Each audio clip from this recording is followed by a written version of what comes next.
Ce que tu fais en te réveillant ne marque pas seulement ton matin, cela fixe le ton de toute ta journée. Et en cette nouvelle année, en 2026, cela devient encore plus important.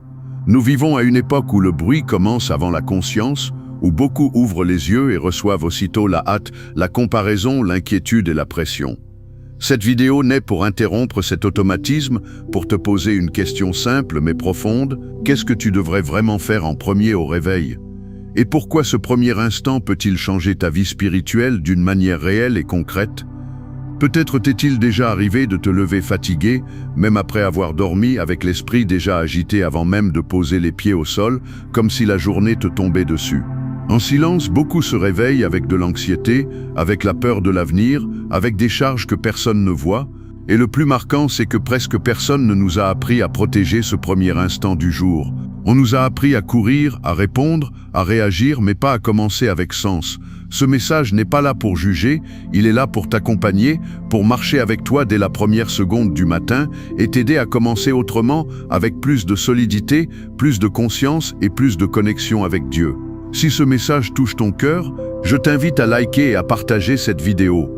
Cela peut sembler petit, mais cela aide YouTube à recommander ce contenu à d'autres personnes qui en ont besoin. En faisant cela, tu peux être une bénédiction pour quelqu'un qui peut-être aujourd'hui s'est réveillé sans force. Partie 1. Arrêter l'impulsion automatique et rendre à Dieu la première place. Quand tu te réveilles, il y a une bataille silencieuse que presque personne ne remarque. Une bataille pour la première place de ton attention. Dès l'instant où tu ouvres les yeux, quelque chose veut occuper ton esprit, diriger tes émotions et fixer le rythme de ta journée. Pendant longtemps, on nous a appris à réagir immédiatement, à nous lever vite, à penser à ce qui manque, à ce qui inquiète, à ce qui fait mal. Sans nous en rendre compte, nous avons entraîné notre cœur à commencer la journée dans la précipitation et non dans la présence de Dieu. La première chose à faire au réveil n'est pas de bouger, ni de parler, ni de vérifier quoi que ce soit. C'est de s'arrêter, arrêter cet élan automatique qui te pousse à courir avant même de respirer profondément. S'arrêter quelques secondes semble simple, mais spirituellement c'est puissant. Car dans ce geste, tu dis quelque chose de très clair, ce jour ne dépend pas seulement de moi. Ce jour ne commence pas avec le bruit du monde, il commence avec Dieu. La Bible nous montre un principe constant, Dieu honore l'ordre. Quand Dieu occupe la première place, tout le reste s'aligne avec plus de clarté. Cela ne signifie pas que la journée sera parfaite, mais que tu ne l'affronteras plus seul. Beaucoup disent croire en Dieu, mais sans s'en rendre compte, ils lui donnent les restes de la journée, ce qui reste quand ils sont déjà épuisés. Le matin est différent.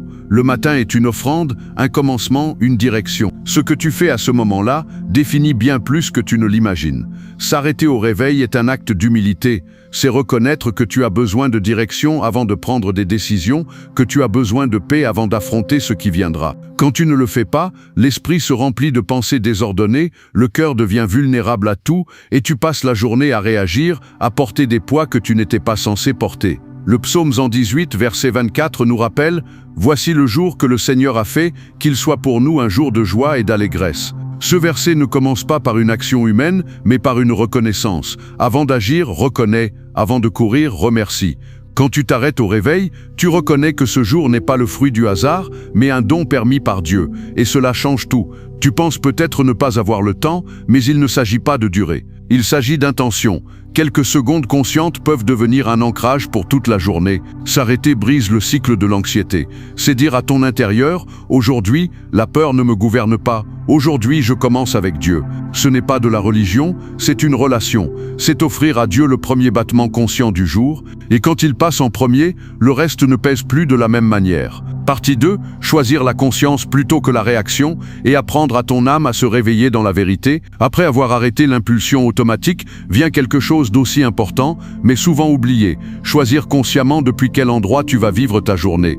Car une chose est de se réveiller physiquement et une autre très différente est de se réveiller intérieurement. Beaucoup de personnes marchent, parlent, travaillent, mais leur intérieur reste endormi, réagissant par habitude, par peur ou par pression. Cette étape est essentielle, car c'est ici que tu décides si ta journée sera dirigée ou simplement poussée par les événements. Quand tu te réveilles et que tu t'arrêtes, un espace s'ouvre, petit mais sacré, et dans cet espace tu choisis. Tu ne choisis pas les circonstances, tu choisis la posture de ton cœur. La plupart des gens se réveillent en réagissant, ils réagissent au réveil, à la fatigue, à ce qui les attend. Et quand tu réagis, tu perds la direction. La réaction arrive toujours trop tard. La conscience arrive en premier. Choisir la conscience, c'est dire aujourd'hui, je ne vivrai pas seulement selon ce que je ressens, je vivrai selon la vérité. Et cette vérité ne naît pas de tes émotions, elle vient de Dieu. La Bible nous rappelle que le cœur peut tromper, que les pensées peuvent s'égarer, mais que la vérité de Dieu demeure ferme. C'est pourquoi ce moment au réveil est si important. Tu alignes ton intérieur avant que le monde tente de te désaligner. Beaucoup commencent la journée avec une liste mentale de problèmes, de préoccupations, de charges. Sans le savoir, ils enseignent à leur âme que la journée est un poids avant d'être une opportunité. Mais quand tu choisis la conscience, tu fais l'inverse. Tu rappelles à ton âme qui tu es et à qui tu appartiens. Non par orgueil, mais par identité. Et l'identité est l'une des premières choses qui se perd lorsqu'elle n'est pas protégée dès le matin. Proverbe 3, verset 5, nous dit « Confie-toi en l'Éternel de tout ton cœur et ne t'appuie pas sur ta propre intelligence. » Cela ne se vit pas seulement dans les grands moments, mais dans des décisions simples, comme la manière dont tu commences ta journée. S'appuyer uniquement sur sa propre pensée remplit l'esprit de bruit. S'appuyer sur Dieu apporte direction. Choisir la conscience, c'est aussi protéger ce qui entre en premier dans ton esprit. L'esprit, au matin, est comme une terre fraîchement arrosée. Ce qui y tombe en premier s'enracine plus profondément. Si la première chose est l'inquiétude, elle grandira. Si c'est la comparaison, elle s'étendra. Si c'est la présence de Dieu, elle deviendra la racine du jour. Beaucoup découvrent ici quelque chose d'important. Ce n'est pas qu'ils manquent de foi, c'est qu'ils ne l'activent pas tôt. Ils essaient d'utiliser la foi quand le problème a déjà explosé.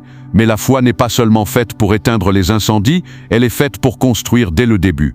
Choisir la conscience au réveil est une forme silencieuse mais puissante de foi en action. Partie 3, présenter la journée à Dieu et aligner tes pensées avant d'affronter le monde.